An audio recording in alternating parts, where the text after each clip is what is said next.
Hello ladies and gentlemen, this is Blue Maxima. Welcome back to Blue Boards. This time we're going to be taking a look at Marvel Champions, the card game, created by Fantasy Flight Games. And it's a living card game, which basically means it's expansion based. So you get a fair amount of stuff in the base box, but the game is inherently designed to make you want to buy more content. Whether it be the big boxes that add a lot of villains and a couple of heroes, the smaller card packs that give you one hero and a bunch of cards, or the encounter sets, which will give you a bunch of extra villains and maybe a couple of extra side schemes to go along with it. But I'm not going to be talking about them because this box on its own cost me 80 Australian dollars and that was on sale. So it's normally around 100 Australian dollars, which is something like $60 US, roughly. That's about the conversion, maybe a bit more. So you kind of want the game that comes out of the box to actually be worth the money that you're spending on it. So that's mainly what we're going to be talking about here. Notably, in the box itself, you do actually get a lot of room for more expansion content, but at the same time, all the cards you get actually fill up, like one of these spots here, right? So they do give you a bit of room to not only store all the cards, but they also give you a bit of room to separate them, so you can keep your player decks like in these two slots here, and then keep all the villain cards in one bit here. That's reasonable enough. It doesn't feel too big for the content that you get inside the box, looking at you, Baseball Highlights 2045. And I apologize for spending so much time on that, but it's just kind of a pet peeve of mine. What do you get in the box? Well, you get 5 different superheroes. You get Iron Man, Black Panther, Captain Marvel, She-Hulk, and my favorite, Spider-Man. You also get 3 villains, which are Rhino, Claw, and Ultron. The way the game works is, you've got a main scheme that's currently set up there. In the case of Rhino, it's the break-in. And for Rhino, it's pretty simple. If that gets all the way to the end, the players lose. And it tends to clock up every single turn no matter what, but there are also ways that it can be done quicker. So you need to worry about that. With Claw, it's a little different. You get a side scheme at the beginning that will cause you some trouble, and you also get a couple of minions that show up along the way, but otherwise it does feel like just the clock's running down and you need to manage it. But then you've got Ultron, who's arguably the most interesting fight in the game, because of a lot of different reasons. One, he actually uses drones a lot more than he does traditional minions, which go down in front of you as cards from your own deck. And there are a lot of ways to get these minions, whether it be from the scheme itself, whether it be from the deck, or whether it be from Ultron himself attacking you, and you needing to decide, do I want to let that drone go, giving me less time to get the job done, or do I want to take the drone on at risk to my own physical health? And as the fight goes on, these questions get more interesting, because during stage 2 of the scheme, you need to ask yourself every turn, do I want less time to get the job done, or do I want to take on another drone? And then when you get to stage 3, suddenly all of that goes out the window, because the one rule on this is you cannot remove a threat from this scheme, which is basically saying, you've got a hard time limit now to get the job done, you better be ready for it. It's arguably the most interesting fight in the game, and I wish it was more like this for Claw. Rhino I understand, because he's just a tutorial boss, I can let that one go. But Claw, I wish he was more than just get a couple of minions out on the field and don't let the clock run down. But you've also got the side schemes that go into the villain deck as well that can change up the way that a villain ends up being fought. You've got 5 side schemes in the box, 3 of which are recommended to use with each particular villain, but they've also given you 2 extra hard ones that you can use in order to change things up a little bit. And it's not like you can't take the one recommended for Rhino and put it in Claw's deck. They do let you do that, but they do work together in specific ways. Like, for example, Masters of Evil has a bunch of minions in it that are quite powerful, and therefore it's useful to Claw because it means those villains might end up going out on the field as part of his scheme winding down. So if you change that up, it might change the fight significantly. And it also helps that each villain, while they do focus around getting themselves more powerful, doing effects on you, and adding minions into play, the order and number in which they do it in can also vary up the fight significantly. So you got Rhino here who adds a bunch of extra side schemes in, and in the middle of this game it's actually kind of a problem, because not only do we have some extra encounter cards being dealt to us, the bomb scare is making things go that little bit faster. But in a second game, it could be completely different. I could be absolutely loaded down with minions, or Rhino could absolutely be filled up with upgrades. And it does keep things interesting. So this combination of the villain deck, the side schemes, and potentially the standard deck or the expert deck, which can change things up a bit in how the game flows and how hard it'll end up being, keeps the variety going for a fair bit longer than it otherwise would. Not to mention that every hero has also got their own side scheme and their own special villain put to the side. So, for example, over here, the Vulture with Highway Robbery. So, when the card in the villain deck is like, hey, pull this out and do this now, this comes out, and then these cards get shuffled in, including adding Vulture into play to make things just that little bit more interesting for people. The only thing that I'm disappointed about with this mechanic is the fact that there's only one unique side scheme villain for each character. You have to take that along. So with Black Panther, it's going to be Killmonger trying to take over Wakanda. For Iron Man, it's always going to be the same guy. For Captain Marvel, etc. I wish it was modular like the other ones. Add in some relatively generic villains and just let me shuffle them in how I want. Maybe make me select one randomly at the beginning. I don't know. I think it would be a little bit more interesting that way, but there you go. I've spent long enough talking about everything outside the game, but let's talk about how you actually play the game for a bit. So, this is a one-on-one game. I'm playing a true solo game. I've got Spider-Man and my personally constructed deck here. We'll talk about the deck construction in a bit. And we're going up against Rhino right now. And Rhino is currently 3 threat on the break-in. If that gets to 7, you can see there's a player marker there, which means, hey, multiply this by the amount of players.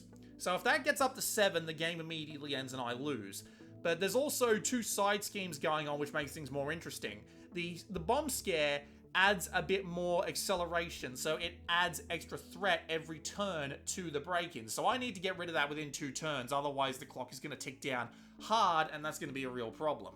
There's also Breakin' and Taken, which doubles the amount of encounter cards I need to take from the villain's deck each turn, which can result in anything from being attacked twice in 1 turn to being schemed twice in 1 turn, and in true solo that means I could lose the game from the villain deciding to scheme again after he's already schemed once, so that needs to be gotten rid of as soon as humanly possible as well. Rhino's also got a special suit attached to him that gives him 5 extra health. I need to get rid of that before I can really start damaging him. Meanwhile, I down here, as Spidey, have got Aunt May and a surveillance team out as upgrades and support that will help me in certain situations. Notably, I have the ability, once per turn, to go from Spider-Man to Peter Parker. And that means that the villain won't actually attack me, but he'll scheme, which means that the process of going through the main scheme will happen a lot faster, which means I can't afford to flip to that right now. Although there are also unique abilities on either side, including when you're Spider-Man, to do a thwart action, which gets rid of some threat, attack action, which will do some damage, or a defense action, which means that when I get attacked, I can block some of that damage. I can only do once of these per turn, with the refresh being at the end of my turn, so that if I decide to defend myself against Rhino's attack during his turn, I won't be able to do the thwart or the attack action on my turn under normal circumstances. So you need to be a bit picky and choosy about when you decide to do what. When you're on the Peter Parker side, you can only recover health, but you do draw more cards as a result of that. You've also got a hand of cards, and depending on whether or not you're your alter ego form or your superhero form, you'll get a certain amount of hand of cards. And these cards all have unique abilities. So, for example, we've got a web shooter here, and if I put out the web shooter, I get 3 counters on it, and I can use them to pay for extra cards on extra turns. I have a tracker, which I can put on a minion, which actually hasn't come up in this game yet, and I can use that in order to defeat the enemy and get some extra threat off. I've got Enhanced Spider Sense, which I can use when an encounter card is drawn from me during the villain turn, and that means that I can just ignore that effect if it comes up in a specific way. And I've also got an ally. I've got Nick Fury, who costs a lot, but he does have a really cool effect going on down here. You can also notice he's got a star on his name there. That means you can only have 1 copy of this card in the deck. I don't remember exactly how many you can have. I think it's 3 of any other card that isn't your specific superhero cards, because you might notice that these are actually Spider-Man specific cards, we'll get to that when we talk about the deck construction. So basically, your turn is about taking these cards and using them in the most efficient way possible. Whether it be getting upgrades out on the field to make your tableau a bit stronger, give you some extra abilities to use, or so on and so forth, or whether it be to use the cards in your hand. So the way using cards in your hand works is, see that number in the top left? You need to discard that many resources in order to use that card. See that symbol in the bottom left? That symbol indicates how many resources you get for discarding this card. So it costs 1 to use this card, and if I discard this card, I get 1 resource. And that's how it works for all the cards here. If I want to do webbed up, it will cost 4 cards, so it will basically cost my entire hand. There are also cards that you can get that will help with these resource costs, like, for example, this yellow card here, the Power of Justice. I can use this as a 2 resource card for any card that's yellow. So that's for my, I can't remember exactly what they call them, but they're basically archetypes. We'll get to that. There are also cards that you can get, like this one, for example, Strength, which can be used as 2 resources, but as you can see, max 1 per deck, so they're quite rare. So the idea is that we need to use our cards as efficiently as possible. Now, we know that we've got a bunch of threat going on that we need to get rid of as fast as humanly possible, because it's going to overwhelm us and just completely wipe out any chances of winning if we let that go on for too long. So what's the best way to get rid of threat in this hand? So we've got Enhanced Spider Sense, which can't help. We've got our Spider Tracker, but there's no minions out on the field though, so that can't help us right now. Webbed Up will stop him from attacking us for 2 turns, which might be useful, but it doesn't stop threat building up on there. We've got a Web Shooter, which the resources might be useful, but we only get them over the course of 3 turns, because once we use this, it's exhausted and we have to wait for our next turn. So, not great. So the best option, I think, for this turn is going to be putting down Nick Fury, because not only does he have 2 Thwart, which we can use as a sort of exhausting action in order to get rid of 2 threat, we've also got a Forced Response, which lets us remove 2 more threat from a scheme. However, Nick Fury is so powerful that at the end of a round, which is after a villain phase, he basically just goes away. So we'd be using him in order to get rid of a ton of threat, and then we could do something with our ability as well. I reckon that's the best thing we do. So we take the 4 cards and we put them in the discard pile, and we put down Nick Fury. And then we do the Forced Response on the front. So after Nick Fury enters play, choose 1. Remove 2 threat, draw 3 cards, or deal 4 damage to an enemy. And I don't think either of those effects are going to be more useful to us than remove 2 threat. So what we're going to do, if we remove 2 threat from Bomb Scare, thwarted the threat, it gets discarded. Then we can tap Nick Fury. He will actually take a damage doing this.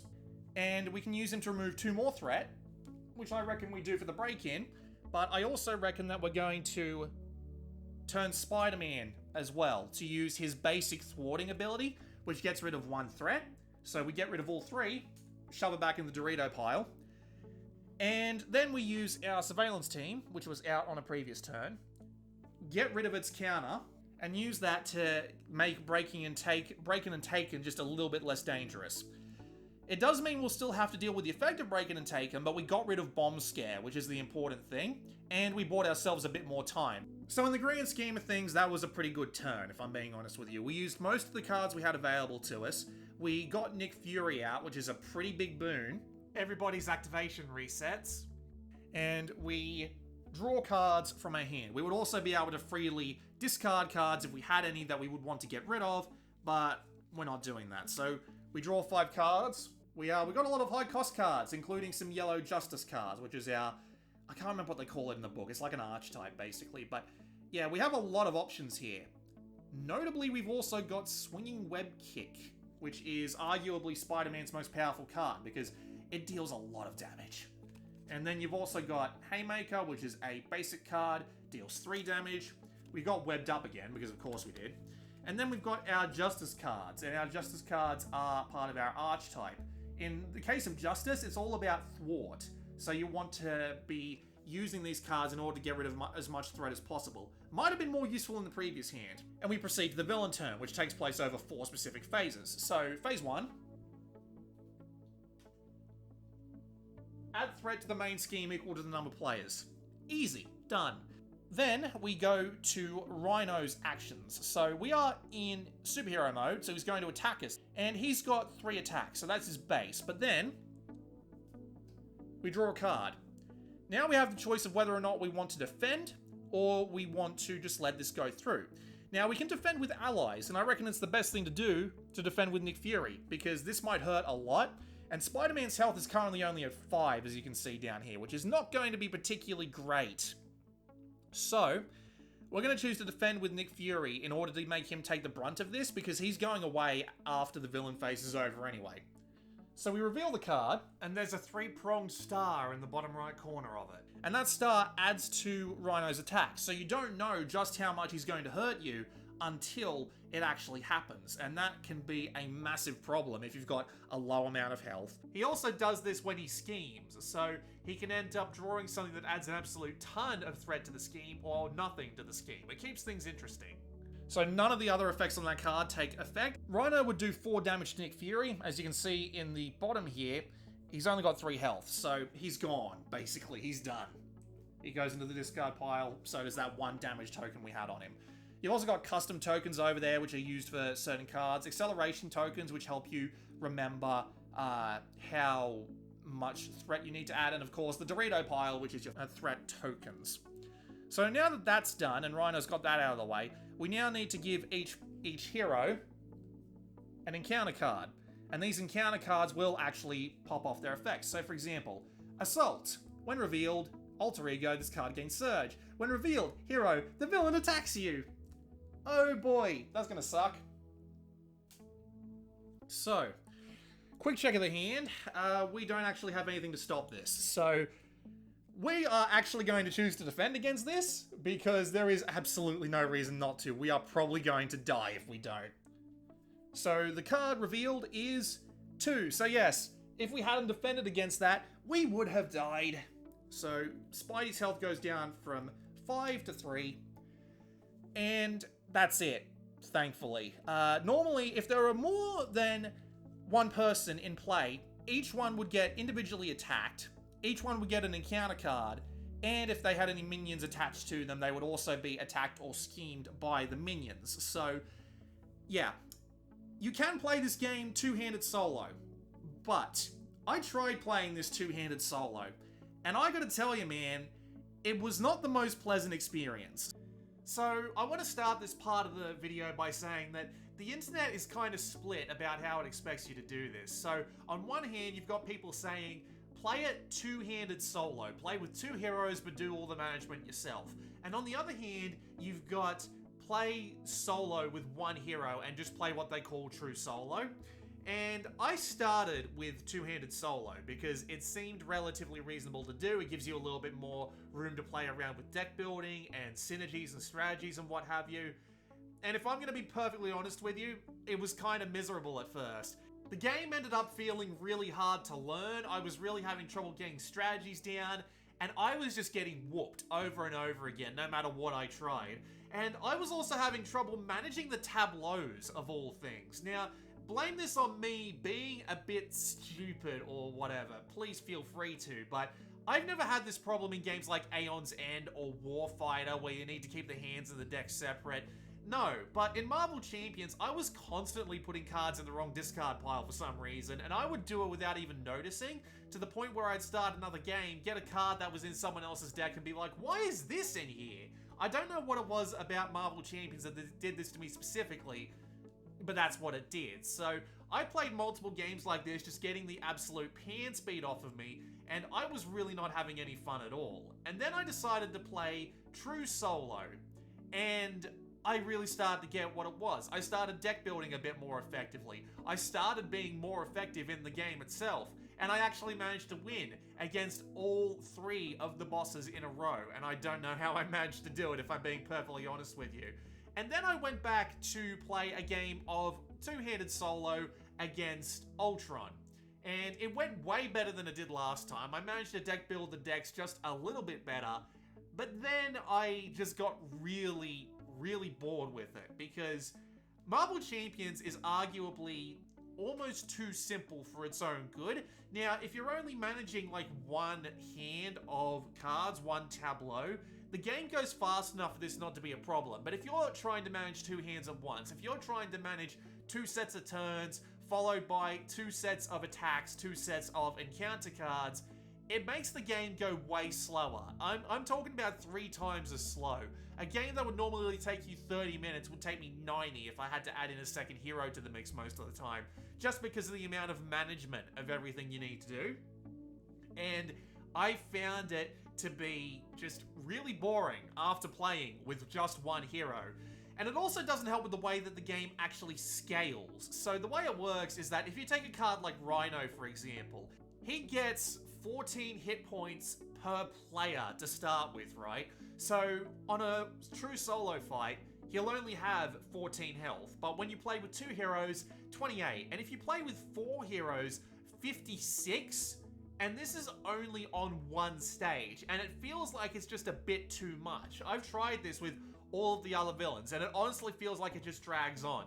That one game I played with Ultron, where he ended up with, God, how much health did he end up with? He ended up with 44 health with just 2 people, and even though I was getting to the point where I could deal like 10 damage to him per turn, it still felt like just a little bit too much. I can't even imagine what it would be like playing, say, a stage 2 to stage 3 fight, which is the hard mode, with 4 people. So let's actually have a look. Ultron, hit points, 27 per player. So that would be 108 hit points.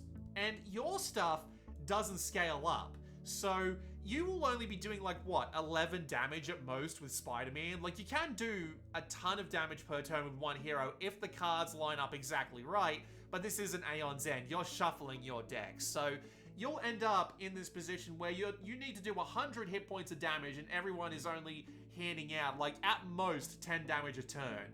And I can't imagine how that wouldn't be anything other than a slog. Even Board Game Geek agrees with me on this one, since most people recommend you don't play with 4 players. 3 players is recommended, but not at the best, and 2 or 1 player is the best, the most recommended, with like hundreds of people voting on it. And that absolutely makes sense. It also does a certain thing where the amount of threat you put on at the start of the villain turn is multiplied, but it also ups the threat cap. And while everyone can take more minions, and therefore there's also more threat coming out from a scheme from the villain, it's generally okay there. It just seems like the hit points in particular is just a bit too much, to the point where I would say don't play this with more than 2 people, because it will probably just drag on way more than it needs to, and the simplicity of the game will really start to stand out. With that said, my favorite way to play Marvel Champions is probably true solo. 1 hero versus 1 villain, because everything goes by so much quicker. There's a fair bit more danger, because it's entirely possible you might turn over 2 attacks in a row, and that might be enough to kill you. So you need to keep everything in a better balance, but at the same time, it just definitely feels like more of a slugfest than the sort of brain-burny, I need to make 100 different calculations with 2 different heroes going on that you do with 2-handed solos. So the only problem with this is that the designers themselves have come out and said we don't actually balance around true solo. They only balance around 2 heroes or higher, which it isn't that big of a problem with the base box, because it is entirely possible to beat at least some of the content in their true solo, and maybe if you struggle a bit with some of the harder options, like doing Ultron 2-3 with the Doomsday Chair side scheme, which makes things as hard as they can possibly be. But some of the later campaign stuff might actually be almost impossible because they just didn't think about true solo, which kind of turns me off the idea of buying some of the expansions, if I'm going to be perfectly honest with you. So what do I think about the basic gameplay overall? There is fun to be had. I do appreciate the idea of using all your cards as efficiently as possible. I do like the tableau building, and I do like the way that all the heroes are actually quite varied. So, for Spider-Man, you've already seen a bunch of his tricks, but he's also got a couple of other tricks, like being able to backflip in order to avoid damage. Every time the villain attacks him, he draws a card. I always forget this rule. I'm pretty sure I've already forgotten it at some point during this recording. But then as Peter Parker, he can generate an extra resource and get some cards out, which is good, Because if he's in alter ego form, it means that he's got a bunch more cards to work with. But at the same time, if he's in alter ego form, the clock's ticking, and he needs to get back into hero mode as fast as possible. And it creates this unique little balancing act where you need to be going back and forth as efficiently as possible. And it also helps that all the other heroes are actually quite varied in that regard. So if we just take Black Panther as an example. So the way Black Panther works is that he's actually got a bunch of upgrade cards. And when you start the game, you actually get one right off the bat. And these upgrade cards are a really cool idea. He's got these 4 upgrades, and they all do different things, whether it be like dealing damage to an enemy, removing thwart from a scheme, removing, attacking everyone that's engaged with one person, or healing up damage and putting that damage on another enemy. The way these work, though, is that you don't actually use these as individual, like, upgrades or whatever you upgrade them, you put them in your tableau, but then you activate this card, which is Wakanda Forever, and it lets you do a combo of all 4 of these at once, and depending on the one you end on, it gives you a special upgrade ability. It gives you a special extra upgraded ability, I should say, like it just improves the ability at the end. And he's also got a bunch of Vibranium in his deck, which helps him get all these out, but also means that he can play a bunch of different cards, depending on how well that he draws. So he's quite powerful once he gets set up. So Iron Man is somewhat similar. He gets more to his hand size for each tech upgrade he controls, so the more he gets on him, the more powerful he is. And he can also get extra cards from his deck, and it's also worth noting the upgrades themselves. Where are they? So his upgrades are like this, like Rocket Boots, where you get an extra hair point. It's a tech upgrade, so you get an extra card in your hand while you're a superhero, and there's a bunch of these in his deck. And the more of them you put on him, the stronger he gets. So eventually he's just flying around using all these different abilities and just wrecking face. She-Hulk is basically your wild attacker of the bunch. She's good at getting rid of threat, she's good at getting her health back, and she's actually got the most health out of anyone in the game, as in a regular hero. And she basically just has a bunch of cards that are like, deal damage to everybody. Attack, and then ready yourself and get ready again. Add more attack, because why not, although that only lasts once. Just, yeah, basically a bunch of extra abilities. All good stuff, right? She's really powerful, but you basically just need to try and keep her alive. And then finally you got Captain Marvel, who, honestly, I'm not entirely sure how she's meant to be played. So the way she works is, she's got an absolute ton of energy, and she can use that energy in order to deal out big attacks. She can fly and use that as a sort of way to prevent some damage.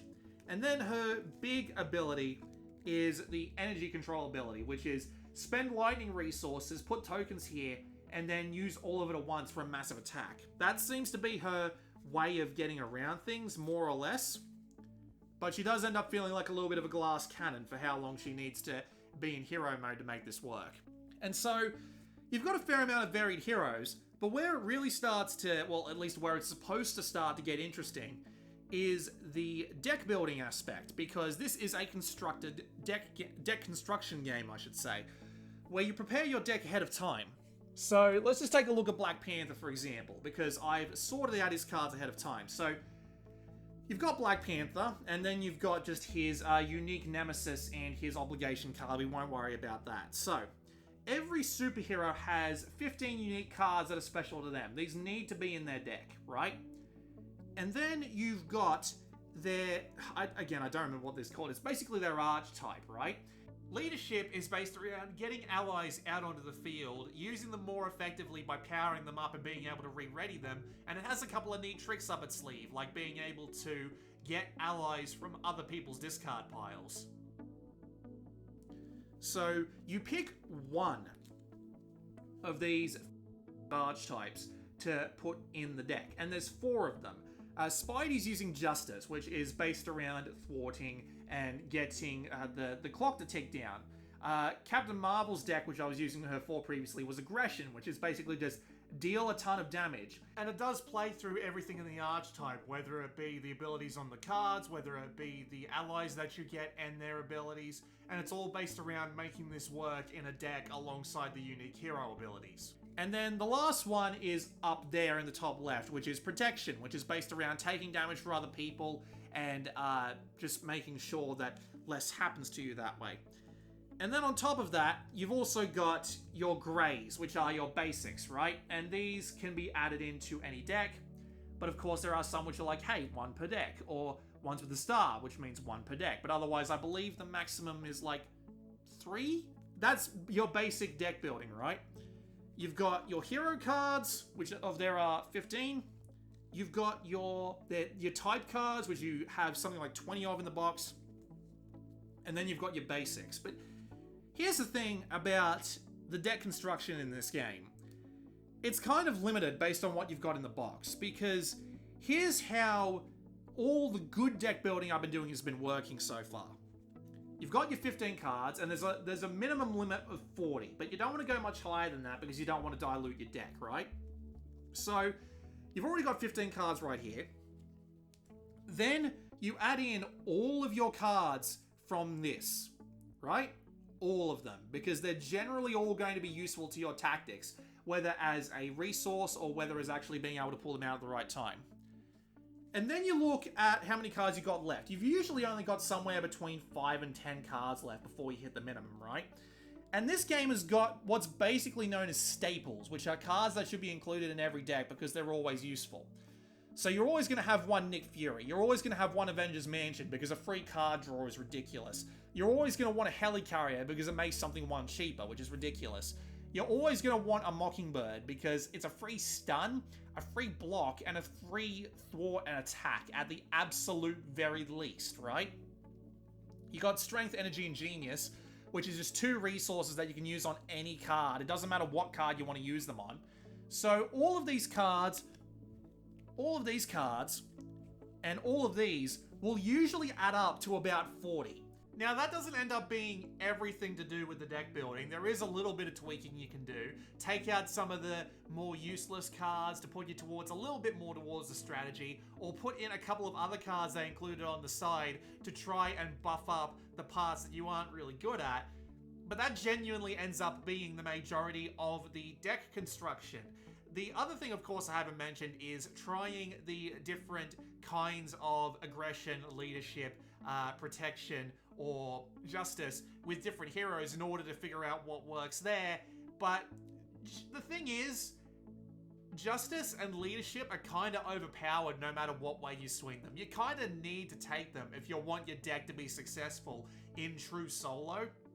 And even then, taking along like a justice and a leadership is going to be way more powerful than taking along aggression and protection, just because justice is really good at giving you more time in order to get the more unique aspects of your hero out, and leadership gives you so many allies that you can just be constantly hitting at problems that are coming in left, right, and center, and as a result, they just feel more powerful and therefore feel more useful.